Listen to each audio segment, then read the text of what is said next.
All right, the time is here for me to finally give an in-depth overview of the iChessONE folding e-chessboard.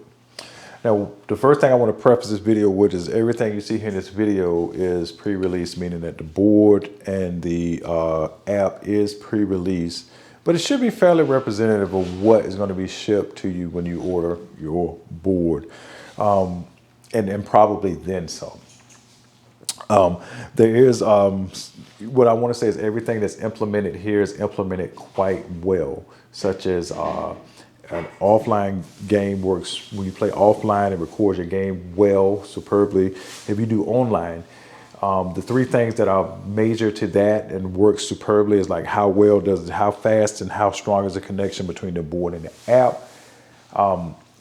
It's fast and it's strong and reliable. How well does the app connect to Lichess? It does that quite well, no disconnections. And how well is the pieces recognized by the board? And for those that don't know, this board has full piece recognition, meaning that it understands, the board understands that this is a white pawn, this is a black queen, this is a black rook, and so on and so forth. So it doesn't just take the initial position and keeps track of the pieces throughout the game from there. It knows what every piece, with every color and where it should be at on the board.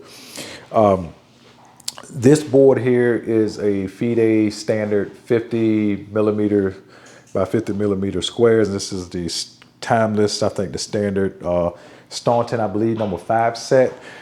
Or you can call it the timeless set, and I think that's they call it the timeless set based on the shape of the knight here. Another thing, this board is made out of real wood. It's made out of beech, mahogany, and sycamore wood, so it is a premium board. Now, as far as pricing, I don't really necessarily know the exact pricing as of yet, but I know that for the Kickstarter, early bird specials will be 45% off. And an additional incentive to buy the board is that you will get 20% off any add-ons. Like, I think they're going to have extra pieces for sale, felt bags, and other probably add-ons. And it's not readily available in Kickstarter to get this 20%, but how you get it is once you place your order, you email them or message them through Kickstarter and say, hey, Cass and Papa told me I would get 20% off my add-ons, and they will honor that 20% off. All right, so now the first thing I want to address before we get right into the actual use of the board and the software is how to power the board. The board does not have an internal battery. You do have to plug it into an outlet to use it. But however, because it is USB-C standard, you can use any 5-volt power bank. And here I have this right here is a automotive car jumper pack, but it also powers USB devices. It has 18,000 milliamp hours. Again, you don't even need that much, but it's just what I have on hand. But you can go buy like one that costs like for $10 or $15 that's has 1,500, 2,000 milliamp hours. It'll probably keep this thing powered for hours on end. They do have a magnetic proprietary end, and I think that's pretty good because if somebody was to trip over the cord and it wouldn't snatch the board, or it wouldn't like mess with your position, just pull that magnetic piece out and you can reconnect it. And you may ask, well, what happens if I'm playing online? Well, they do have a feature currently in the app where if that happens, you can reconnect back to Lichess. Okay, so we may, if that, I haven't had any issues with that, but I may actually demonstrate that throughout the game. Just straight up disconnect the game, like unplug it and show you how to reconnect it. So with that said, you're going to see LEDs light up here because I'm going to go ahead and cut on my power bank here. So you're going to see green LEDs is going to light up, indicating where it just senses a piece on the board. All right, so there you go. Everything, it works just fine. We're going to have a seat here now, and what else? I mean, like I said, I've told you everything, the features about the board, how well it works. They also have stretch goals. As you can see right here in the app on the other side, it's grayed out. play against the AI. They're going to have stretch goals for adding our position setup, stretch goals for being able to play on playchess.com and other things as well. So with that said, each board also, I want to show you, this ships with a cloth bag. Ships with this cloth bag, so when you fold the board in half, you can slide the board in this and keep your board protected if you decide to, travel with it. So let's see, let's connect the board really quick. You go to settings, show you how quick that is. You hit connect, and less than a second, there it is. It's already connected, just like that. So now if you go to home, we're not going to worry too much about the offline games. I think more people are interested in seeing online games. I would do a follow-up video with an offline game because I want to actually thoroughly go through that and show you all the facets of that. But I want to keep this video as in-depth as possible, but not with way too much information. So that's going to be a separate video just on the player versus player aspect. So now, if we go here to online, now one thing I do like they added is that you can actually receive challenges through the app. I mean, that's pretty rare. I haven't seen any apps where you actually can receive challenges from other players like on Lichess. So that's always good. You can tell, instead of you trying to play with a friend through the app, a friend can actually send you an actual challenge, and you can accept it through the app, which I think is good. Because I got some random challenge through the app from somebody and played them and worked just fine. Favorite, now you do got presets, meaning that you can take presets and parameters, how you search game, and save them so that saves you some time. So I'm gonna show you how to do that. So if you go to new game, let's just say we want to play 5-5, rating range, let's just say plus 500, minus 200. We're gonna play as white, friendly game. You can even change the name right up here up top. You can change the name as well. We're gonna hit add to favorite presets and hit start. Now, I'm glad this happened because you can see that all the boards are not, I mean, all the pieces are not perfectly centered on the square. So the board can say, hey, this is a good stable starting position. So it does that for you. It lets you know before you start. So in case if you start, you won't have any like little hiccups. But hey, what's going on? You're going to resolve all that right now before you even begin searching for a game. And once you put that last piece where it's supposed to be, the app will actually go ahead and search for the game. All right, so most people know me as a D4 player. Oh, he aborted. I guess I didn't play fast enough. So anyway, let's go back to he aborted here, and I wonder why he aborted. Okay, well that's something. Let's hit back here. All right, let's just go 5-5 again. It's already searching, all the pieces are in the correct position here. And we are going to go ahead and hopefully we get a game pretty quick. What I was going to say was that most people know me as a D4 player, but I've been playing E4 recently, and I've been learning the Alapin. So the Alapin does a lot to switch up stuff, in the game, so everybody won't play the standard. Here, this is not a good idea to play the Alapin right now. I'm going to play it anyway just because I'm trying to learn some different things about the opener. But anyway, I'm going to play C3 here. Now, you notice I picked the pawn. It shows blue LEDs. It shows all the legal squares I can move to. So I'm going to go here. And when blacks move, it'll be a LED indicating from what square he should move to the square, as it's saying go from red to green. So it's kind of got visual aids as well. So this is one of the few boards that have RGB LEDs. So believe it or not, in this position right here, this is, you're supposed to play knight to F3s, and this is sort of like a Russian defense here, or Petrov, except for it's black's move, but I also had to move C3 already had been played. Now as white, you got to be careful when you play this variation here not to stymie your development. So in this case, you sort of still play in the spirit of the Petrov and just push him out first. Don't take the pawn first. You can. It's just not a good idea. It's just more recommended to play this way. This is just a better way to play it. You could take your pawn first you're at no threat of losing. You're at no threat of losing your knight.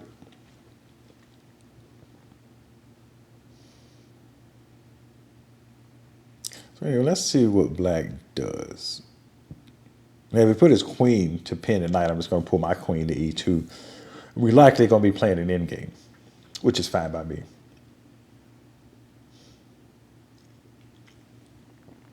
Let's see here. Yep, that's typical. We bring this here. And we're likely going to be playing an endgame here. Let's see how black handles this. Okay, yep.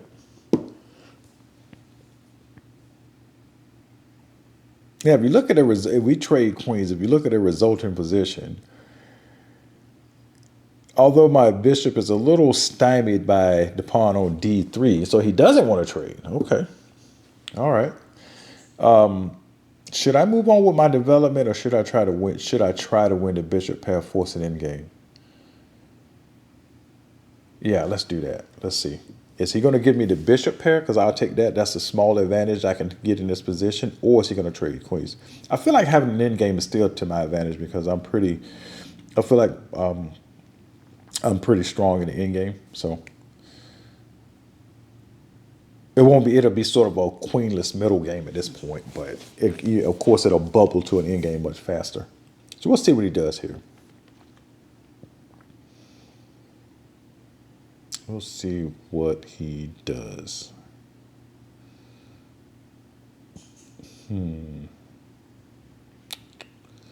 Let's do that. All right. So he brings this over. Yeah, I'll take this. So he doesn't want to trade queen. So that's an indication right there that he's not good at the end game. All right. So he's willing to give up his he's willing to give up his bishop pair. I might trade the bishop pair depending on what he does right here. I'm not sure yet. Oh yeah, that's pretty good actually. So he does that. So I'm gonna go ahead with a check first. Well, if I go ahead with a check first.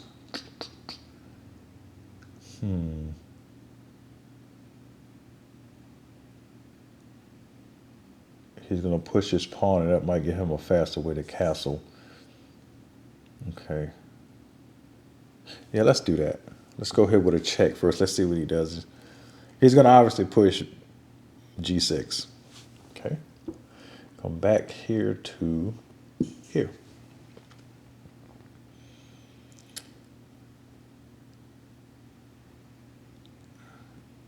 Okay. No problemo. So now, I think the best thing to do is go ahead and I'll develop my bishop first. I think that makes the most sense. I'm not too worried about his knight just yet. His knight can sit there. Okay, that's good. So he does that. So I'm gonna go here.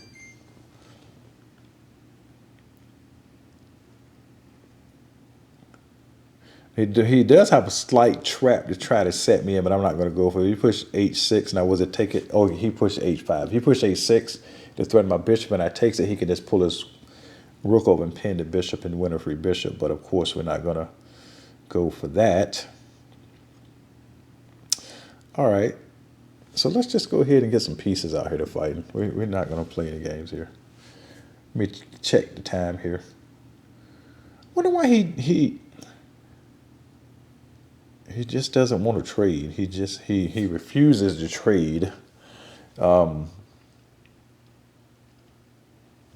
Let's back up here first. I doubt if he'll push g5. If he does, I mean, that's just a really bad move because I'm going to take on h5 with check with the bishop. So he doesn't want to trade any pieces. So there you go. So this is one indication you can tell that he's probably not comfortable playing an endgame. Oh, sneaky. That's actually not a bad move. I kind of like it. Okay.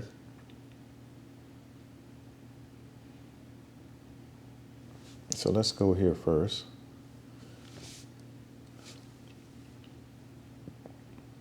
Because right now what I'm doing, I'm actually, if he takes my bishop, okay, so he did not, okay. So let's see here. No, I can't let him take that.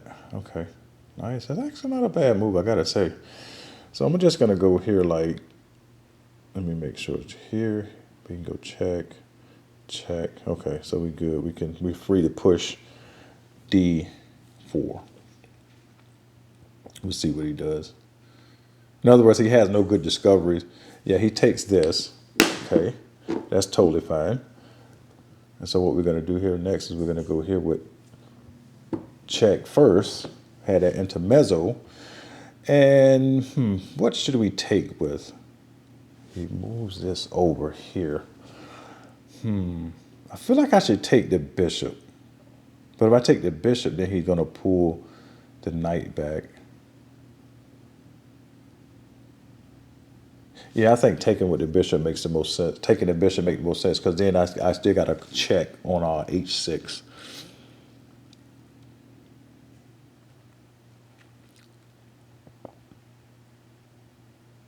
Okay, yeah. There we go.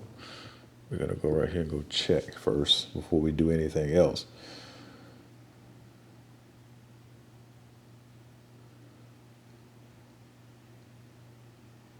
Okay, so he goes here. So what I'm gonna do, I'm gonna castle long here. I'm gonna give him that. He's not gonna take that. He's not gonna take that pawn because if he did, that would be a really bad move. I mean, if he took on G2. Now he can't. Even if he took the pawn on E5, I mean that would be a bad move because that would be a pretty decent discovery against his queen actually. Because I'd hop the E4 and then go to F6 with check. That might be actually almost nearly game if he does that. So he can't really take anything at this point.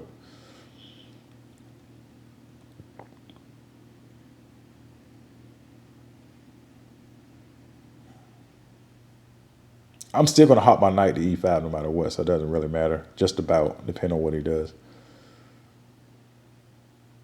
Okay, that's not a bad move at all. Okay, so let me just go to here.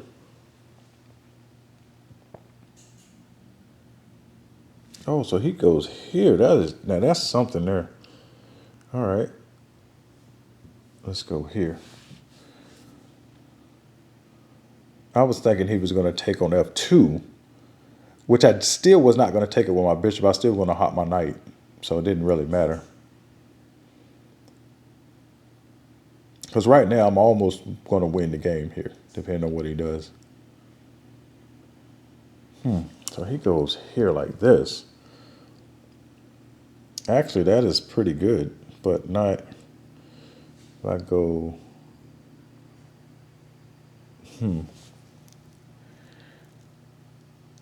I should not...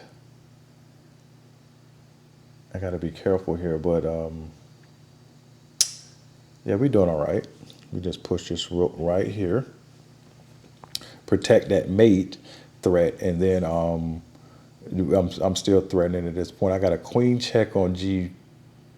Actually, I should have just took that pawn with check. That's what I should have did first. But that's okay. This is still okay. This still works just as fine. It doesn't really matter actually. Because he can't really leave his knight. Yeah. There we go. We'll go ahead. Let's go here first. Check. He has to pull his rook back. Okay. So we established that. Okay. Let me see how much time I got left here. Time is always important. So we're gonna go ahead threatening to just go mate, depending on what he does.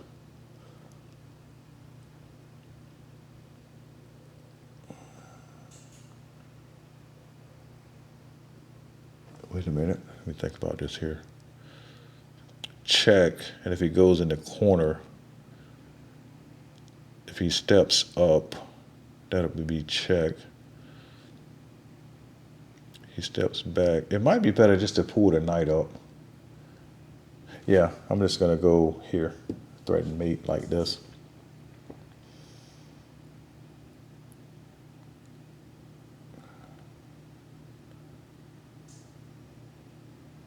Because I'm actually going to win his. I'm going to win his knight right here in a second. He's got to pull his rook over, and then I'm going to take the rook first, and I'm going to go to G6 with check, and that's going to fork his knight on D3.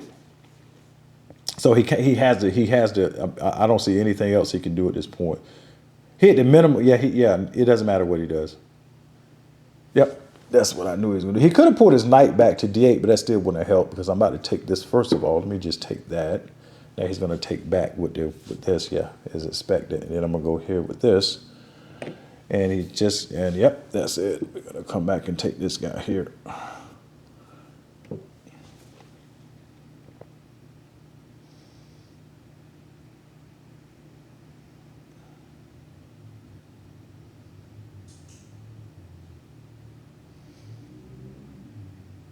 See, when your king is open, obviously, he had a better chance actually of playing let's see, put his king in a bad situation here. Let's go check first. Let's just put his king in a bad situation to see just what he does first of all. Okay, so he goes here first of all.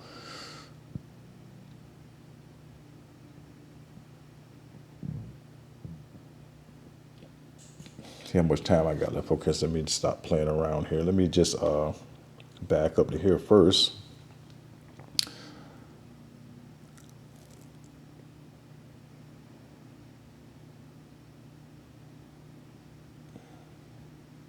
Okay, so he goes here.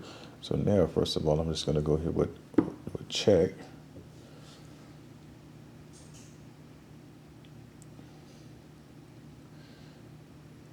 Okay, so he takes here. Now he wants to trade. Isn't that something? Okay, so let's just go here. Take that. Take that. Take that. He took that. And now what we're going to do, we're just going to come take this pawn right here. We're just taking everything no matter what he does. And even if he comes up, I'm still taking this pawn no matter what, just to kill everything. See, and once we take this, it just kills everything. And he has to take, I'm threatening mate right now on E4. He has to take it. Yep. See, even though that ain't the cleanest way to win the game, it's over with. There's absolutely nothing he can do but wait for me to come and get a queen. So there's nothing he can do here. Let's go ahead and push a pawn here. Let's go ahead and push a pawn here. Let's go ahead and push that. Yep, game over just like that. So that was a good demonstration on, I think the opening, I can't say because again, I have to go and analyze that opening because again, I'm just trying stuff with this sort of Alapin or Alapin-like openings. But I think a lot of times, if you're playing a person who's much stronger than you, and I've learned this myself, this is why I got good at the endgame, it's better to trade queens than not because the queens on the board favor the stronger person. My rating here is 2,200. His rating is around 1,500. He should have accepted the queen trade and just, hope for a longer game in the end game. And maybe you never know what could have happened. But anyway, that's the online demonstration. And, again, like I said, everything works well. You just saw I played about, I guess, probably 50 games on this board, online and offline. Haven't had any issues with connections, any issues with piece recognition, any general issues that you might come up with. So I think that because this board is a new product in a niche market, it has an exceptional amount of polish to it, meaning that the board itself is great, the actual app is great, and the synergy that the app and the board has together to play chess is superb. So that's my first initial overview, in-depth overview of this board. There'll be more to come. I'm hoping to get my hands on the app, the Apple app in the next few days. And on top of that, I'm going to do some videos with just dedicated to offline mode only.